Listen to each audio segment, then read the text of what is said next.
Well, hey, everybody. Welcome to the Black Men with Purpose podcast. For those of you joining us for the first time, it's a pleasure to have you with us. This is a safe space where we share our thoughts on a multitude of topics in hopes of helping Black males, young and not so young, overcome obstacles and challenges that can be hindrances to happiness, productivity, and success. We believe that through our experiences, successes, and failures, we can have some conversations might help other Black males in their respective journey through this thing called life.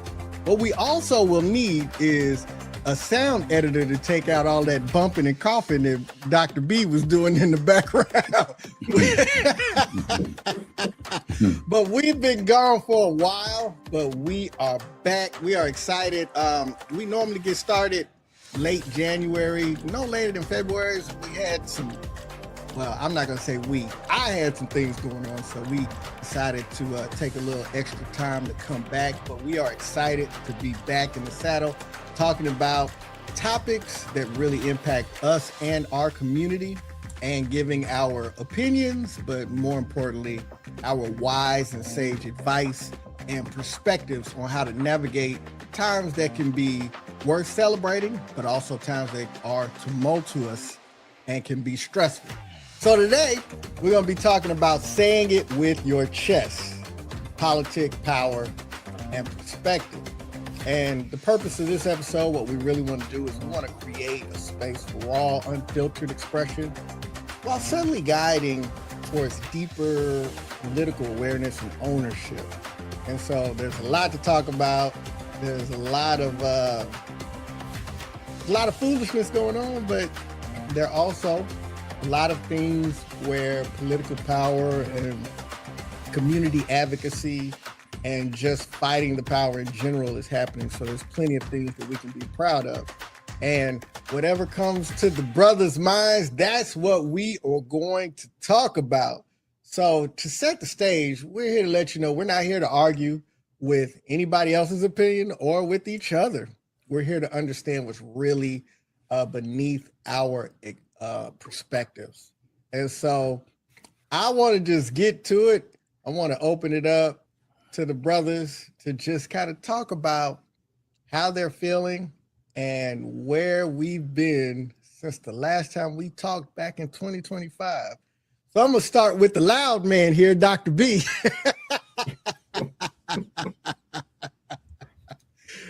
What's up, fellas? Y'all ain't gonna give me a break, are you? But it's all right. It's all good. I'm glad to see y'all. Y'all gotta see he up here looking fresh. Look at it. It's Thirst Trap Thursday with Dr. B. Look at that.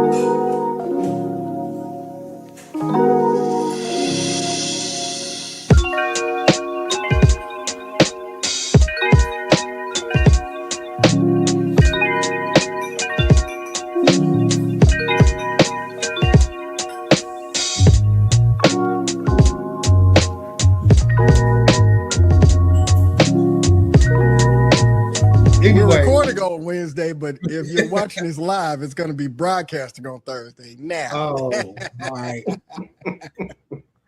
Editor's note: you speak of when it will broadcast, not when you're recording it.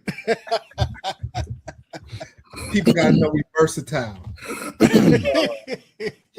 Yeah, but it's good to see y'all. I'm glad y'all back. I guess one thing for me is we can't keep talking about this administration, but I mean, every time you turn around, every day you think you can get over it, you're like, something else has happened to make you realize I'm still mad at all the black folks that didn't vote and all the black folks that voted for this fool. So that's my thing. It's like you don't see the impact of how you sitting at home impacts the whole country. So that's my thing is, at some point in time, we know that, this is not always going to last for sure. But right now, we in the struggle, buddy. We in the struggle. So, like I told people before, it's like, hey, if you didn't already have what you needed to get, you're not going to get it in this administration.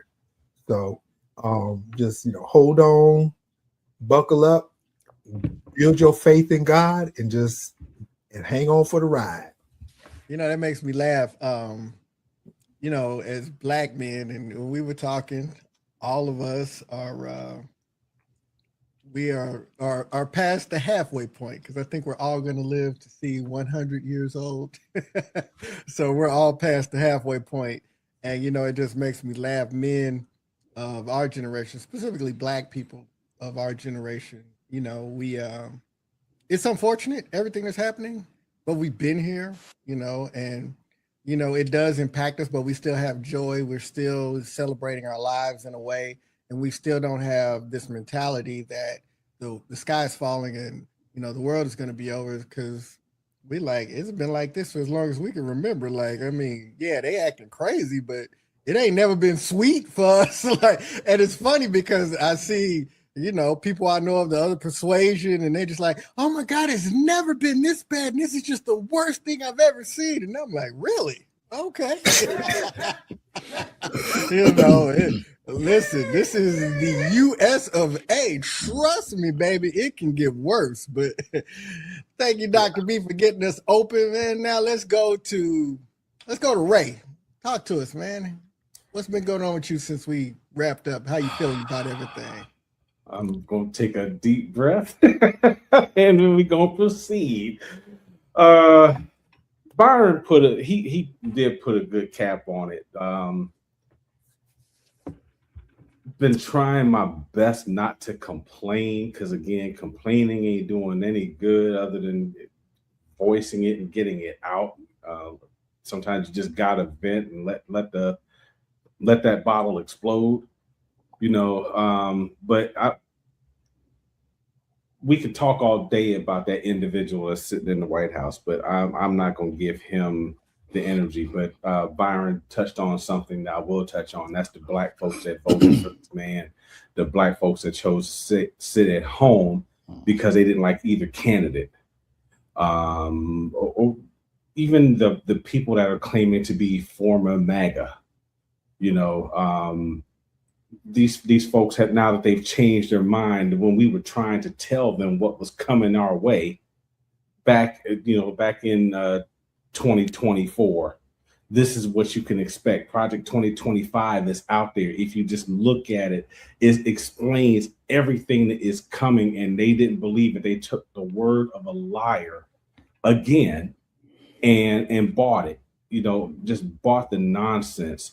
And then here it is, these former maggots are out here looking for, some redemption. They're looking for some forgiveness. And it's like, no, we're in this position because of you. Those of us that look like us that either didn't vote or voted that way for that individual. This is the direct result, and we tried to tell you it was coming.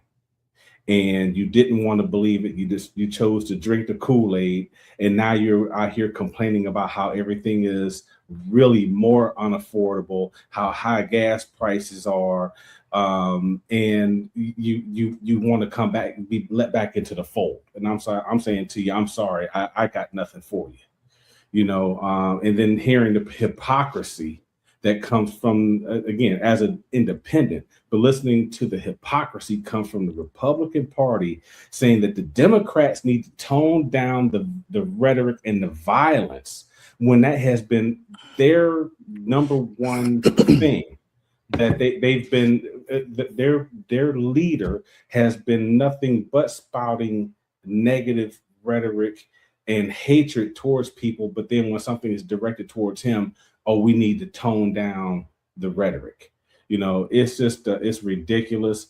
And then of course his attacking Black individuals, because his number one thing is saying that someone's of low IQ. Jasmine Crockett, number one. Hakeem Jeffries, number two. There's a whole bunch of people that he has said that are of color or are women that he says are low IQ when he's the dumbest president in the history of America. And he's dumber than himself when he was president from 2017 to 2021. So I'm going to get off that soapbox. I'm going to pass it on to Rod because Rod is usually the more level-headed of the four of us. So what you got for us, brother? Man, it's good to be back with you, brothers. Yeah, since we were last together, excuse me, I've just been relishing in the spirit of hope and not focused on the too many of the events that go on. I kind of see it for what it is. But the one thing that really stands out to me is the lack of any united voice in the country. I'm not even talking about necessarily political parties. I'm just talking about, the voice of what we really, envision this, this country we live in to be. I do know that everyone is chasing prosperity and relishing in capitalism. But I think the wealth gap just continues to grow, so I hope that people realize that we live life one day at a time, like one minute at a time. And, it's incumbent upon all of us to, make the choices to set the life up that we want to live, irrespective of anything that's going on around us, because life is going to continue to life. It's going to continue to happen, and control the controllables is my mantra. This means that no matter what happens, what can you control? And always my response, So yes, I've just been kind of locked in on that, man, and looking at all the great things that are still going on, in this country, because there's so much goodness that goes on, which is one of the reasons why I just will never. I mean, I guess I understand it intelligently, news cycles and what they decide is going to lead on the news, all the sensationalism. But there are a lot of good things going on, a lot of people doing good things, to help their fellow Americans or their neighbors. And you just don't see enough of that. So I just been kind of locked in on that. And then as far as, politics goes, did you vote for your mayor, your city council person? Did you vote for your school board representative, that's responsible for shaping, curriculums and policies, where your kids are spending most of their time away from you, right? Because those are the people that are influencing your kids. So So yeah, so it's just my hope that people will, lock in on those things that they truly have some control over and have some say in. And when you get your opportunity, follow your heart, give your input, stand for what you believe. Don't worry about the foolishness of noise, because that's going to continue to happen. And if you don't believe someone cares about you personally and what happens to you personally, don't give them your energy. That's just the easiest thing. Just don't give them your energy. Focus on those things and those people that do care about you. So that's where I'm at, man. And just kind of looking forward to the next day or the next hour, trying to be the best version of myself. So, Brother John, I'll pass it back to you. Bravo, bravo, bravo. Not just to Rod, to all the brothers for their insight and just bringing that, because we're all feeling something. I think that was just a powerful pivot. Like it's a little further down in my notes, but I'm like, man, why don't we talk about that? Rod made a powerful and important point. Did you vote for your mayor?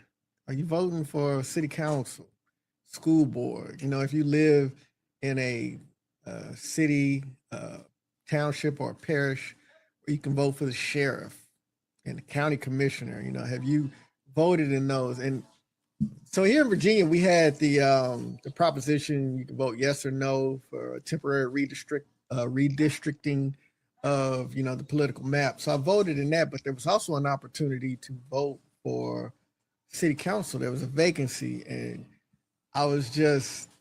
I felt like it was perfect timing, because for some reason, I was just reading. They bring the local Alexandria paper into my lobby where I live, and I was just reading, and I was looking over the candidates. I had some strong thoughts because I think all of us lean to the left of the political process. A big part of that is that we're part of a marginalized group. We're Black men, but we kind of flow the spectrum in a very creative and I think a very important and constructive way.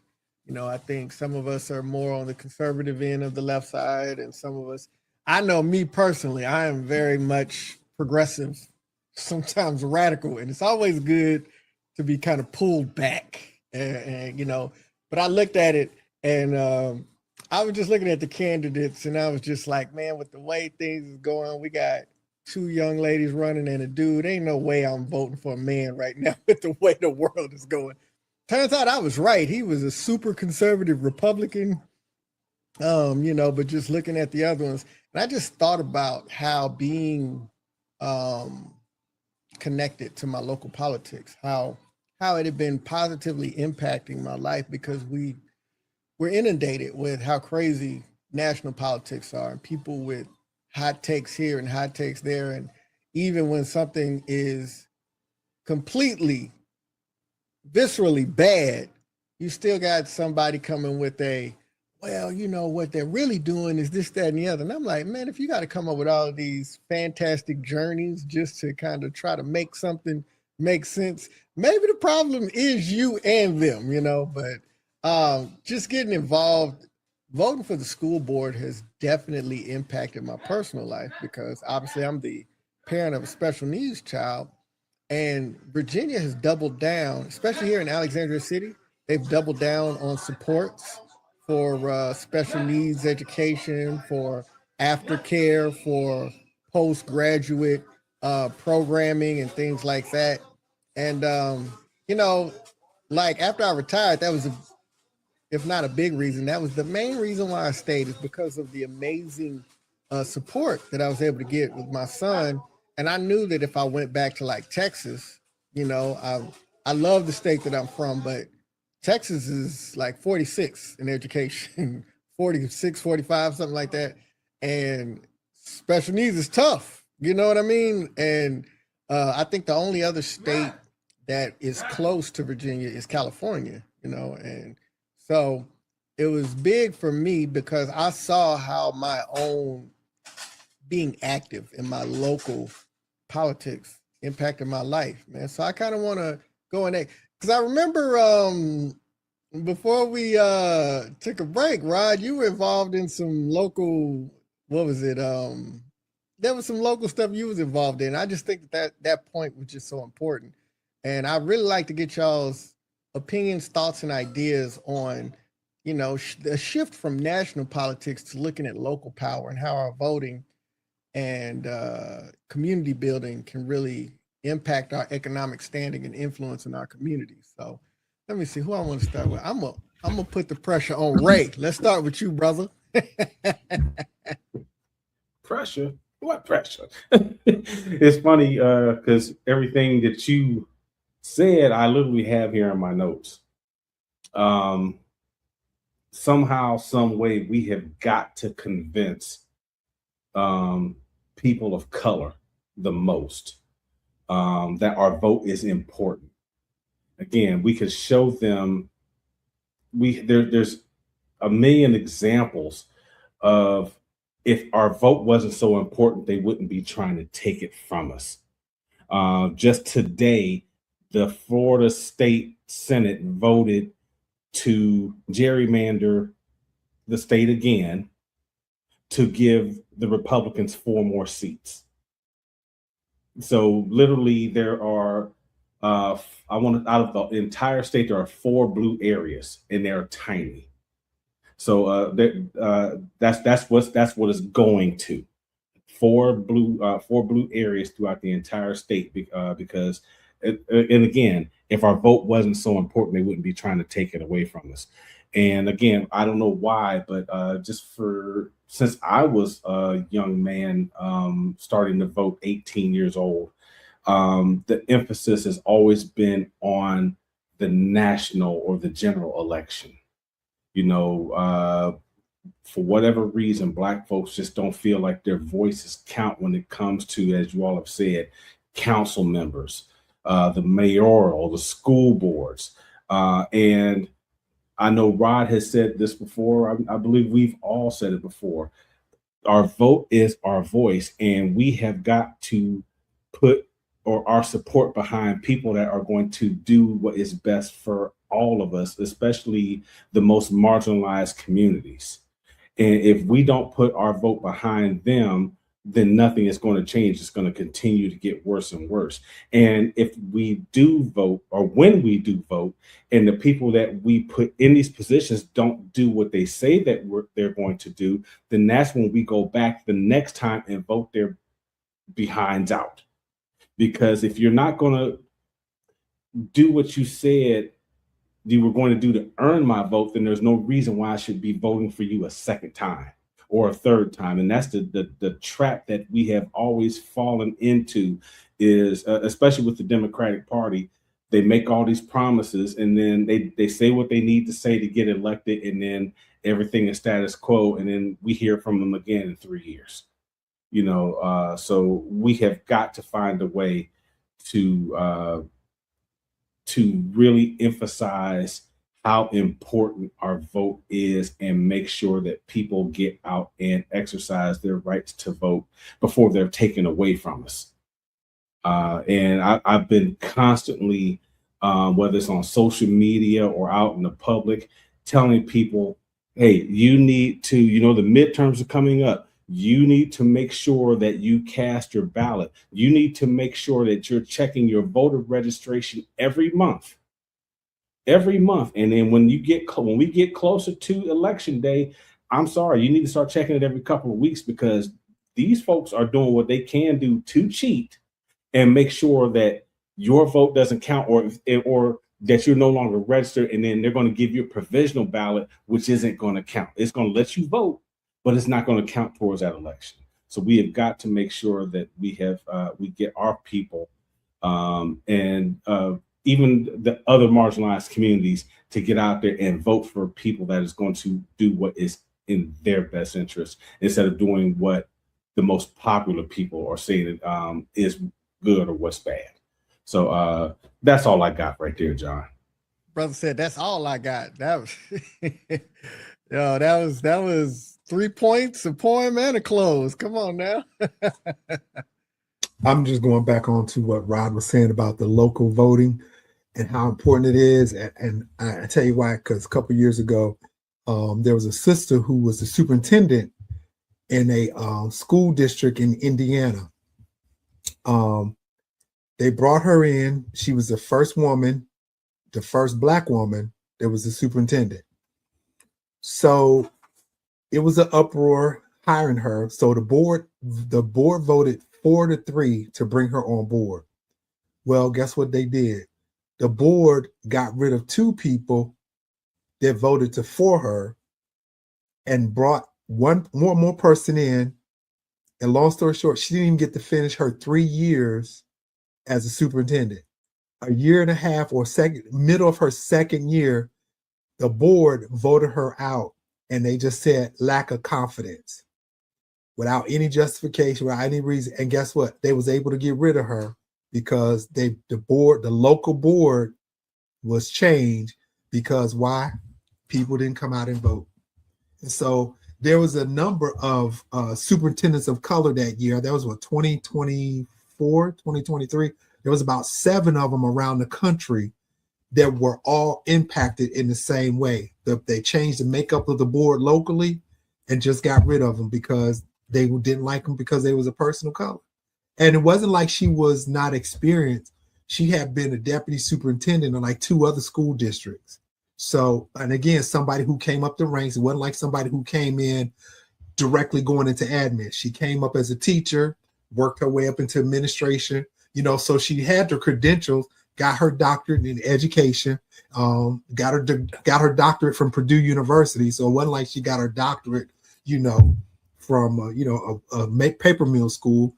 So again, it goes back to the fact that, and what Ray was mentioning too, we as a people, we gotta be active in our local school board, the mayor's race, the governor's race, because it all impacts us over time. It impacts our communities. And I was looking the other day, I was like, I'm going back to the national for a minute. I was like, when was the last time a Democratic president had the House and the Senate for 4 years?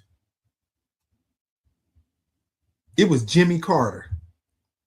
So when people, going back to Ray's point, people talk about, and I know Black people, I'm speaking for me, they said, well, Obama didn't do anything for Black people.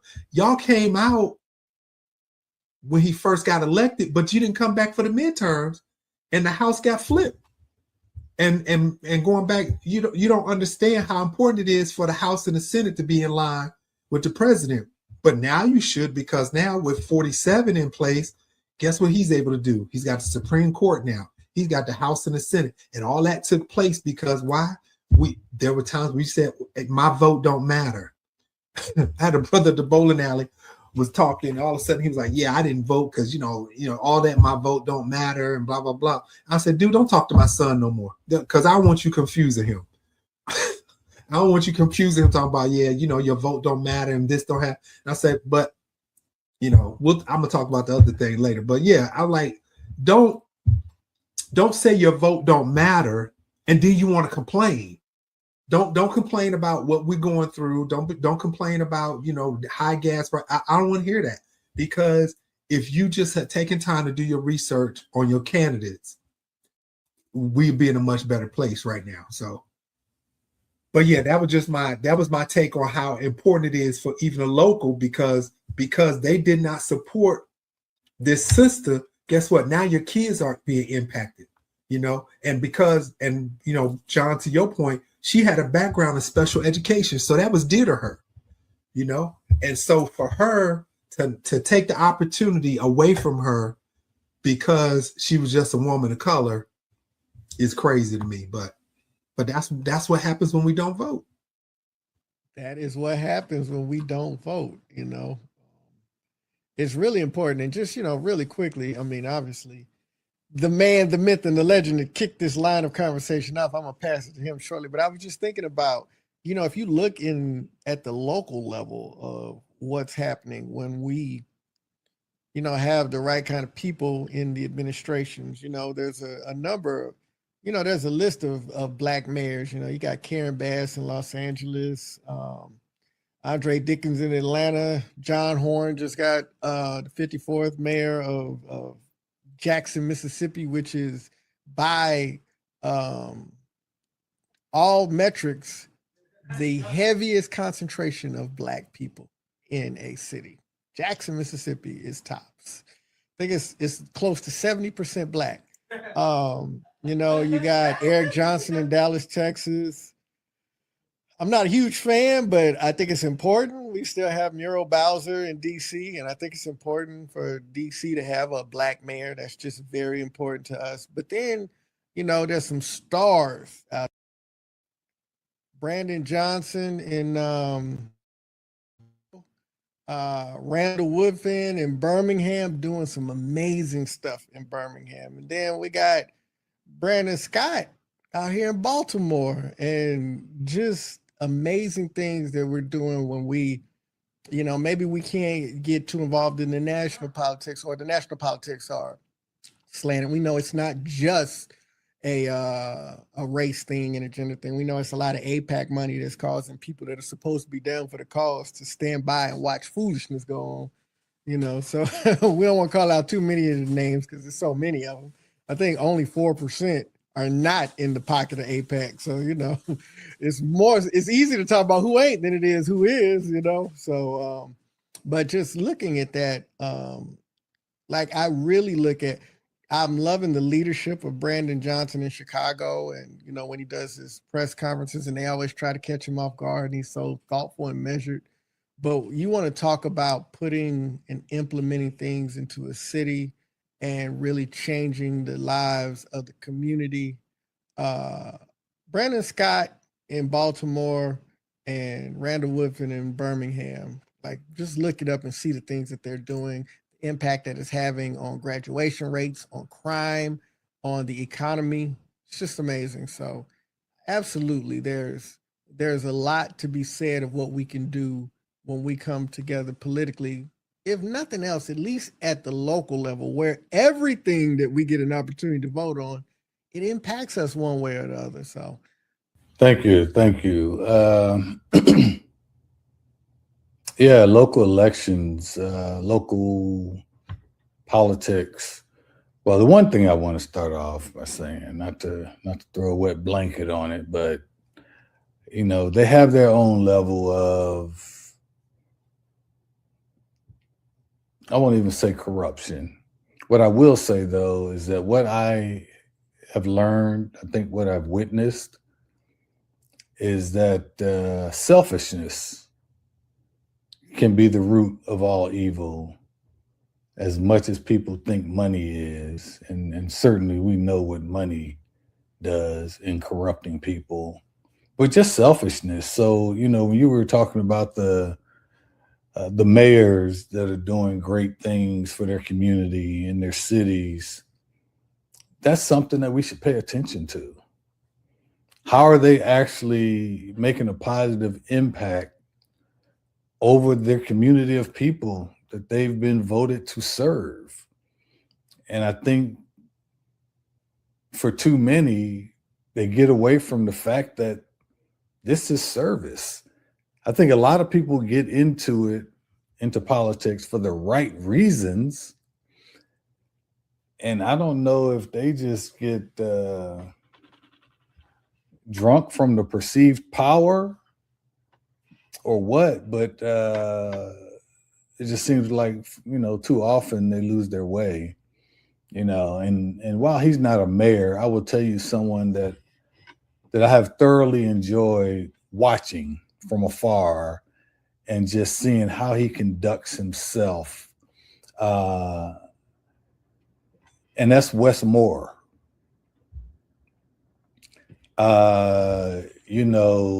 He served his country. He seems to be very principle centered.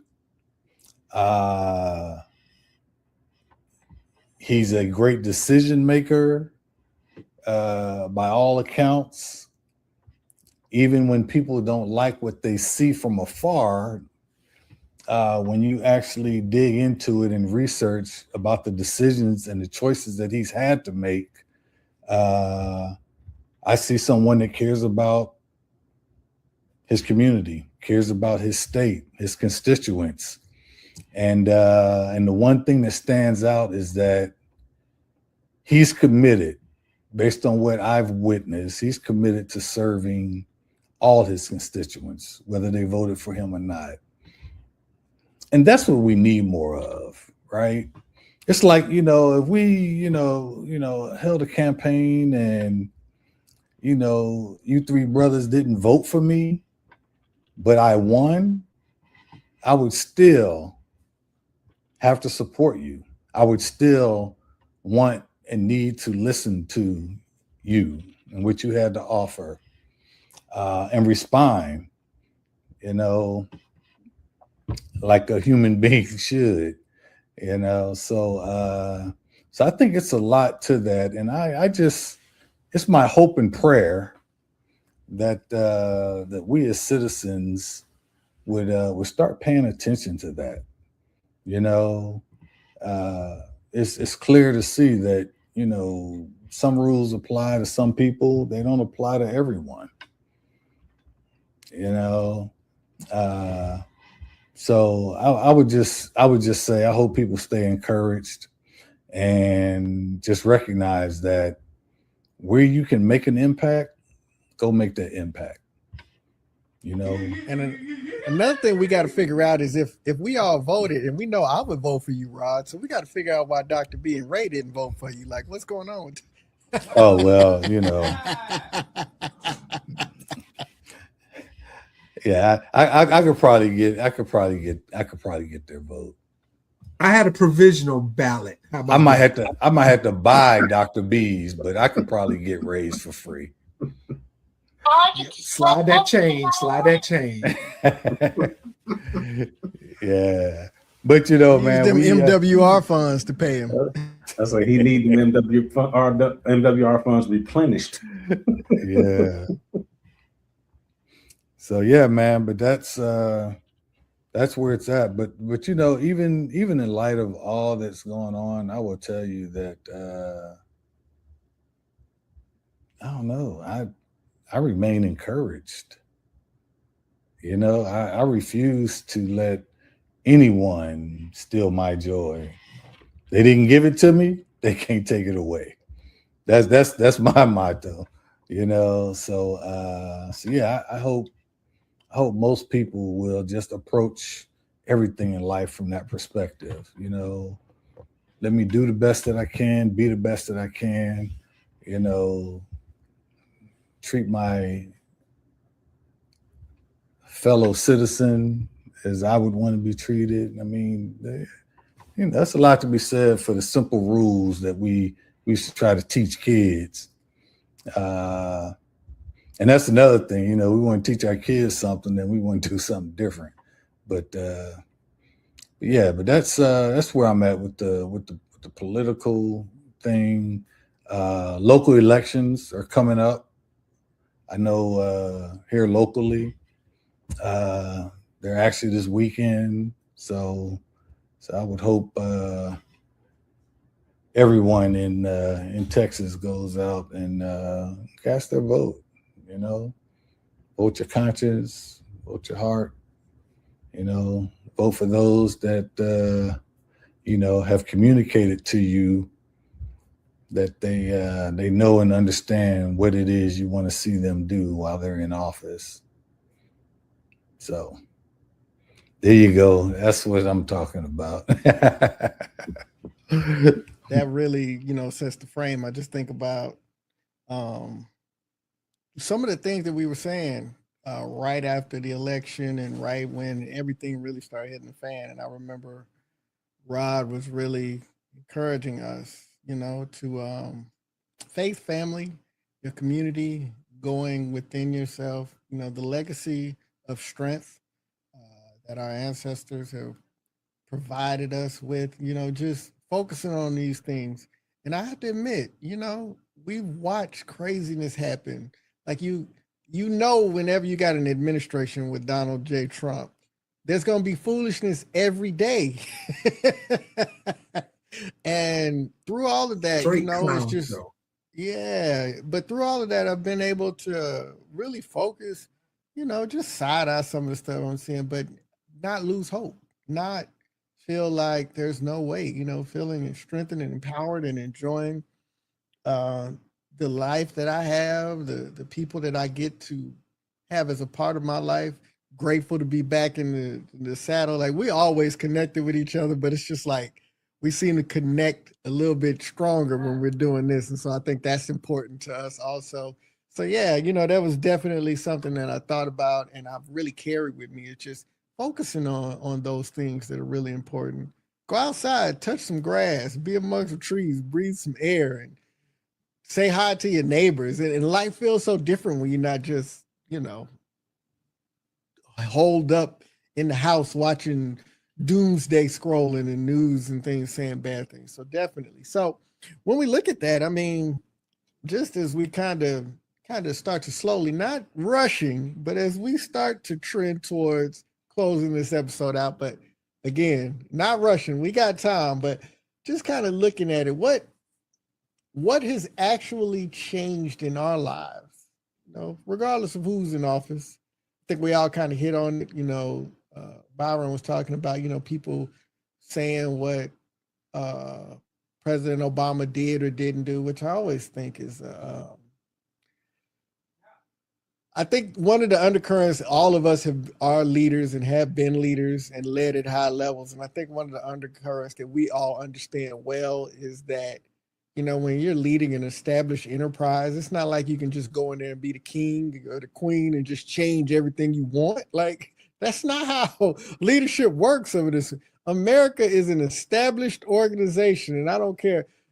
People talk like Barack Obama was supposed to come in and be the black people's president. Like, and it's just like, yes, you can disagree with some of the things he did. Maybe he didn't do this, that, that. But do you think he would just go come in and say, all right, now, all my black folks, you ain't got to go to work on Monday and you getting off early every Friday? Like, no, that's not how that works. And then to Byron's point, we didn't even give him a Congress that was aligned with his vision, like we need universal health care. We could barely get Obamacare across the line. You know what I mean? So yeah, I think about that, but I think that's a really good question. I think for some people where, and this isn't meant to be shade, but I think some people where politics have generally went in their favor, I think things have changed. I can see some changes. I work for a nonprofit, so we do community mission impact, financial impact for underserved communities. And, a lot of the changes really impacted job. It probably cost me, some money, but the more I look at, the more I get to understand what's going on. I don't think these people had no plan to pay me what I'm worth. I don't think that was in their plan. So, so I don't know if I can blame the administration. It might, the call might be coming from inside the house. But and some of that I got to take on the chin. But what has changed in my life? I just kept thinking about, like, while it's bad, I've been black for over 50 years. Like, when was the golden era for us in the United States? I don't remember these times. It's all my life I had to fight. But let's ask that question. What has changed in our lives? And in response to that, are we reacting or are we organizing? So I'm gonna open up, and Dr. B, get us started on this idea here. I think for me, it's like we had to learn how to tap into some of the things that we thought was a disadvantage to us. And I think about you, John, when I follow you, you're using your platform and your gift as a speaker. That's for us, for most of us growing up, our tradition was go to school, go to high school, graduate, go get a job at the factory or go get a job at the chicken plant and make the best of it. I don't know about y'all, but when I left the house, it was like, hey, we ain't got no golden parachute for you. We ain't got no money for you to go to school. You got to figure it out the best way you can. So, what I've done is like, I'm learning how to prepare, and that systematic investment. Okay, guess what I want to be able to do? I want to be able to make sure my kids get out and have something, if that means, helping them pay for college. So when they get out, they don't have no debt. If that's helping them buy a car, helping them and teaching them finance. How do you manage your money? Get them started on having a good credit score. Cause I ain't know nothing about no credit. You know what I'm saying? So, that was, one thing I was like, okay, I'll make sure if nothing else, when my son go to school, he gonna have money to go to school. He gonna have a credit score, 800. He gonna have credit cards. He gonna understand the value of what credit means and how to keep it. So, because that's the name of the game at the end of the day. So I think for me, it's just learning some of those things that weren't taught to us, and again, I'm coming from my grandfather on my mother's side, Mr. OC. He didn't learn how to read and write. So now we're gone. And John, you talk about we've been black all our life, but we've always had to make it work, regardless to what our parents did, what our grandparents did. We always had to make it work. And so so now here we are, just 2 generations later, as we talk about, okay, we're homeowners, we're college graduates, we're military retirees, have decent jobs, or we're in, all of us on this call are in a place where, we're not struggling, put it like that. You know what I'm saying? We're not struggling compared to, my grandfather at my age. My grandfather, when there was no more work for him, at 60, now he's out here trying to struggle, making ends meet. And that's how some of our folks left this world early, because they were struggling. So I think for me, just being able to tap into, hey, what resources can I utilize to help my children to pass on to the next generation, even to my niece and nephew. If y'all listen, hey, let me tell y'all, here's some tips that you don't have to work hard when you get 45, 50. You know what I'm saying? Here's some tips. Here's some things you can do. You can start investing early. You ain't got to wait till you're 45 years old to start an IRA. Start an IRA at 20, So just some things like that. Just for me, it's just being able to give back to not only my children, but people that are coming after me. So. In our defense, though, credit didn't start till 89. So, it was hard for us to know about credit when we were little kids because it didn't exist. So, in our defense, our parents couldn't teach us about it because it didn't exist when they were coming up. But just think, man, when you look at all of the stuff they implemented because they didn't want black folks to have it. That's great. Anyway, I can get on a rabbit hole down there. No, we're gonna switch it up now. We're gonna go to you, Rod. What do you think about that conversation that we're diving into now? Oh, a lot, right? So I will say, I've just been relishing in all the goodness I've been blessed with.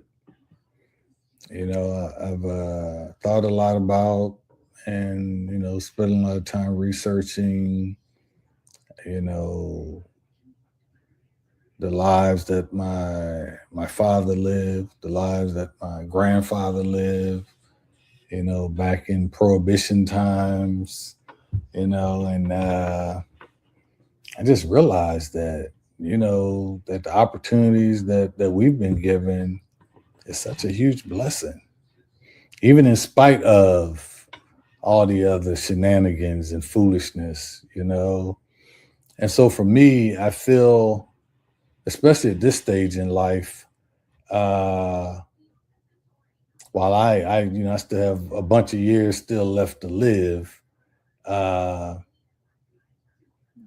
feel an enormous sense of responsibility for making sure that I share and pass along anything that I've learned. There's some lessons I wish I had back when I was in my 20s or 30s. But guess what? I'm still here. I can tell it to 20 and 30-year-olds. You know, I try to remind my kids of that, saying, "Hey, you don't have to learn that lesson the hard way. I already paid that bill for the family. Here's what I learned from it. So now you can take it and apply it to your life." And so so that's really been my focus, man. I would tell you, I think I know a lot of people that that over the past couple years have made a tremendous amount of money in this country, but they're not any more happier. They're just more burdened now, and so the lesson from that is that the accumulation of material gain and material wealth don't necessarily fill the void or the emptiness that's there because of what about what your ancestors had to endure, whether it was through slavery or Jim Crow. I mean, they paid a price, and that's the message I wish that Black Americans would get, is that what, your ancestors paid a price for you to be here and even have this opportunity. Don't waste it. Don't blow it. Don't take it lightly. They showed you how maybe not to treat women. So you make sure you treat women better. It's just a lot of things. So that's what I've been doing, and I've had the opportunity to travel abroad since we last met, and I would tell you, man, it was one of the most humbling experiences I've ever had. Just seeing that, how other cultures, what they believe in, actually see them walk in humility and see what that looks like, and have people ask me, well, you all right? You from the US? Like, yeah, I am. You okay? How things? And I'm like, things are fine, I say it's just like any other culture, any other country, you have to deal with what's in front of you. Be where your feet are and deal with that thing that day. And that's what we have to continue doing that. And anyone that are going through any struggles have to remember that, today is today. It might be raining today, the sun will be shining tomorrow. And if you enjoy the sun, you just got to make it through the rain so you can get there. So, don't give up, and don't stop being encouraged, and really, really, really monitor and manage what you take in, especially as it relates to the news. I'm just blown away with how ridiculous the news has become, so because when you give voice to it, it becomes louder and louder, so for me, man, I've just been locked in on that, and looking forward to being great tomorrow, and then tomorrow looking forward to being great the next day in any way that I can, which means that I have to control the things I control, to be disciplined, to be focused, to be measured, to be intentional. And so it might sound cliches, but that's what I've been doing, man. Just trying to get there. But the one thing I do realize is that, there's no price that I could pay for our brotherhood, the brothers that we, met and became close to during our service, I mean, those things are just priceless, you know. And I guess at this stage in life, you know, I realize just how much so that is. So Appreciate you, bro. What I would say, John. Well, first, Rob, since you talked about the news, the only thing I can say is the news is going to get worse because we see it's becoming more as these big companies are starting to buy each other out, and we see who they're lining up with. So it's just going to get worse. It's going to become one sided. It's going to be state TV here pretty soon. That's just the way I see it going. But one thing that Rod said that I really wanted to touch on is, you know, sharing our downfalls and our successes with our kids. You know, I'm fortunate to have a soon to be 34 and 31-year old, and they're both successful in their own rights. But, you know, I do share with them some of the downfalls that I have had because I don't want them or any other young person to go through some of the things that I went through. You know, so if I can speak up and hopefully save them from themselves, yeah, and give them a nugget that they can hopefully reach back and say, okay, you know what, Mr. Ray said this or Mr. Ray said that. Maybe I should look to do something different, go in a different direction. As like when we started this podcast, we said if we can reach one person, it's a success. If we can get one person to do something positive or to think positively or change their mind, it's a success. So again, that's where I would say we definitely need to share or continue sharing our downfalls and our successes. And then one thing I would touch on my own is that there are tools out here that we didn't have that these younger folks have now. Number one thing is social media. You know, I would encourage you to find a positive example on social media. Everybody is so caught up with watching the negative or the women shaking their behinds or the men saying this or the fights or whatever. Find somebody positive. If you're trying to go somewhere positive in life, then find you have positive people in your life, but you also have positive tools, and you can use social media as one and find you somebody positive and learn a different skill or find out how you can go about becoming the success that you want to be. So that being said, John, I'm gonna throw it to you, brother, so we can get your thoughts. Give my thoughts as if my appreciate you. Yeah, for sure. You know, speaking of like kind of some of the points that I was making, you know, what really changed in my life, regardless of who's in office. Do I see incremental changes or small changes? Sure, but I think one of the things that really outlined it for me is back in the mid to late '90s. I attended at the time it was Southwest Texas State. Now it is Texas State, and I remember we had two black student athletes that were getting falsely charged with misconduct, and they were released from the team and just all of this. And at the time I was on the NAACP, and we were just like, we got to do something. And most of the organizations that were led by black folks, you know, we got together and, you know, we were like, hey, we started getting some of the local politicians and local activists in the area. And we were just like, you know, this is bigger than us. And we created an organization called, we called it CAUSE. It was the Coalition of African Americans United for Self-Empowerment. And, you know, the Ku Klux Klan put a death threat.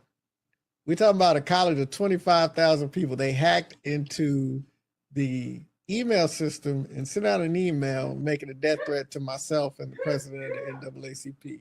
It was wild. We had like back in these days, San Antonio Light was still out there, but the Light, the Express News, the Austin American Statesman, all these different papers were trying to get interviews with us about it.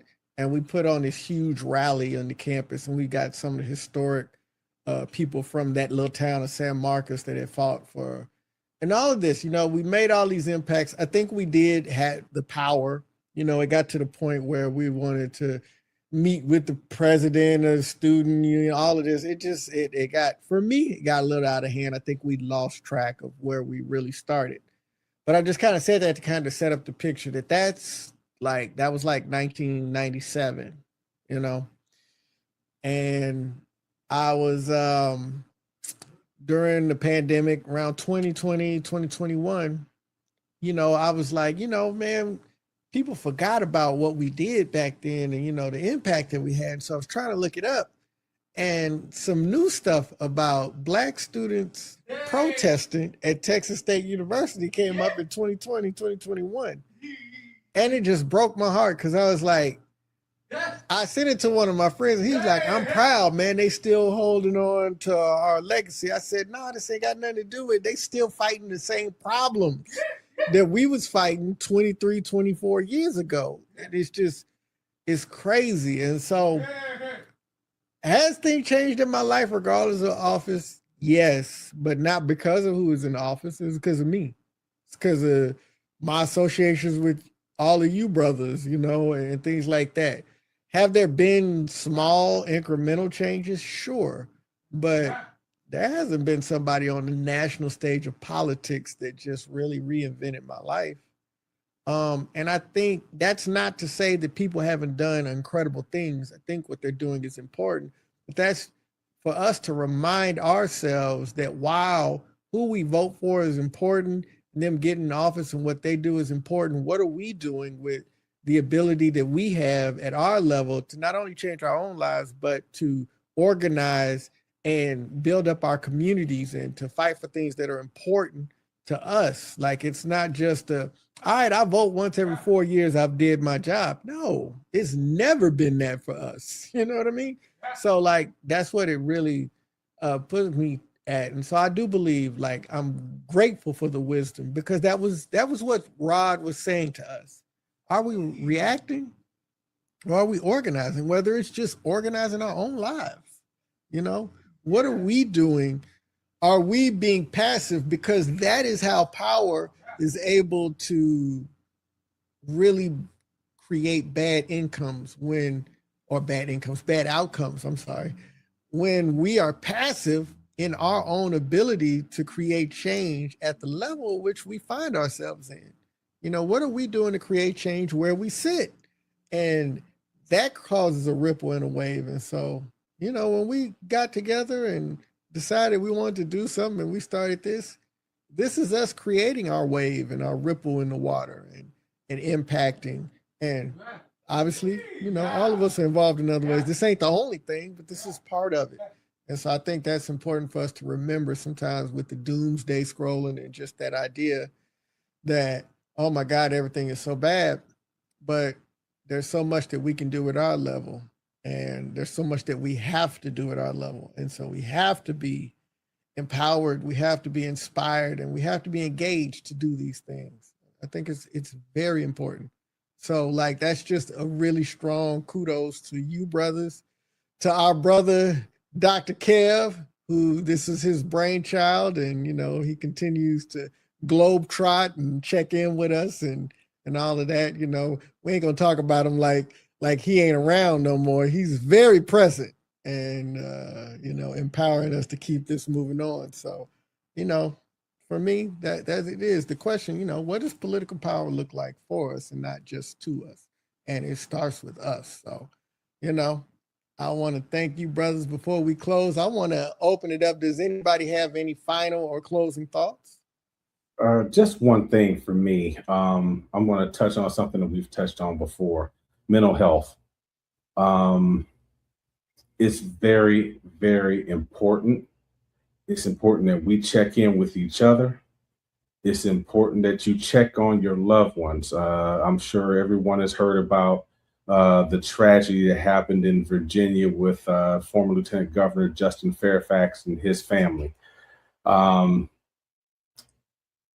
That is something that I believe could have been prevented, because again, I don't know if he had a mental health break or what have you. I know there have been some issues going on between him and his wife, but If you need to talk, please reach out and talk to somebody, anybody, and because you are important, and mental health is important, and I just don't want us to lose, or anyone to lose focus on that. So that's all I got there, brother. Absolutely. Thank you so much for that. We do want to make a clarifying statement. Uh, Justin Fairfax is a murderer, and Serena Fairfax and her children are the victims. So we want to make sure we make that clarification. We send our condolences to Serena Fairfax and her family and their children that had to come in and be witness to both of their parents being killed. They were going through a divorce, and there were some financial things. And granted, mental health was a contributor, but we have to be. I would just suggest. I don't want to put this on anybody else. This is John Singletary specifically speaking.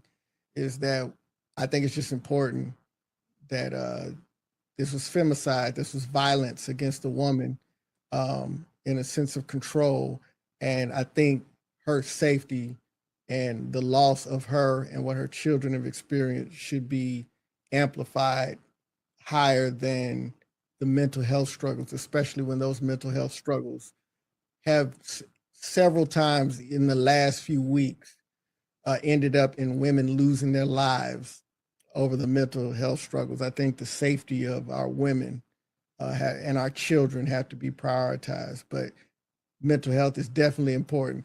So we prioritize the safety, and then we get these men this mental health help that they need so that the women and the children can be safe. So I just want, and again, that's all me.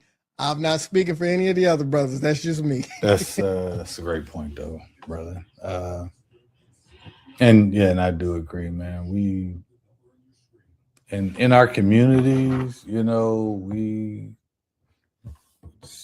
just have to strive to be the very, very, very best versions of ourselves. You know, most people know what their shortcomings are or things they need to work on. Like, you know, work on it, and love them or hate them. But I will just leave with this note. One of the things that I was thought was pretty profound, I guess during the season, there's a reporter that's been interviewing LeBron James, and one of the questions that he did communicate that he had asked LeBron was about what he was going to do with his time whenever he walks away, whether it's this year, next year, year after that. And this to me speaks of his greatness. He said, you know, the one thing I'm going to do is give as much time as I possibly can, as she can stand, to my wife, because she has put up with a lot and sacrificed a lot for me to chase greatness. And I want to give back to her that time. That's the kind of love we need to have for our queens, man. You know, we as men in general, but as Black men, we have got to be better in that way. You know, show up, be there for your kids, even if you got to deal with drama from their mama. Be there for your kids. Don't let that be an excuse. And then for the queens in your life, you know what? Treat them as such. The law of reciprocity works very well. We just have to get away from the selfishness and just recognize that, you know what? Sometimes we have to make the first step. It's incumbent upon us to be leaders anyway. So lead with love, lead with kindness, you know, lead with unselfishness, lead with compromise, lead. And if you do that, you'll be amazed at what you'll get from your queen. Hey, Thirst Trap Thursday.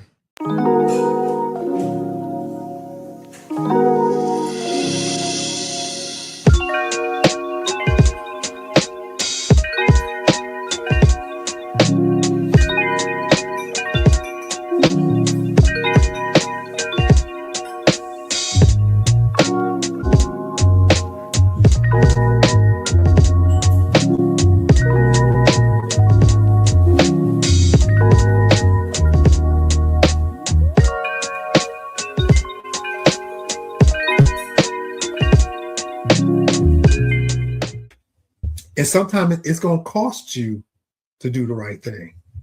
But at the end of the day, if you do the right thing, you're going to be better off.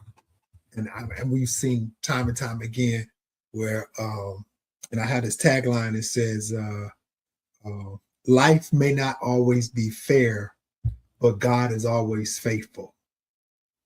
And so regardless to what we go through, it may not seem like it's fair, but if we always do the right thing, we always going to come out on top. We always going to come out as a better person, because at the end of the day, guess what we've done? We've done the right thing. So glad to be back, brothers. Put that thirst trap back up there again. Thirst Trap Thursdays with Dr. B. Hey, y'all, before we close, obviously we like to close out with a quote. And this week, I wanted to close out with a quote that really speaks to the time that we find ourselves in and the conversation that we've been having tonight. And it simply says, power concedes nothing without a demand. Never did, and it never will. And that's by Frederick Douglass. And this episode of Black Men with Purpose has been brought to you by the number 23 and the letter T for Thirst Trap Thursday. Having too much fun with that, but we'll see y'all next time. It's great to be back. We're going to hit y'all with some power before we close out for the summer, and then we're going to come back in the fall, and we really going to raise the temperature. We're going to have some conversations. We're going to do some new things, and we're going to stick to the format that has worked for us. So we excited to be back. Y'all thought we was gone, but we fooled you. We back.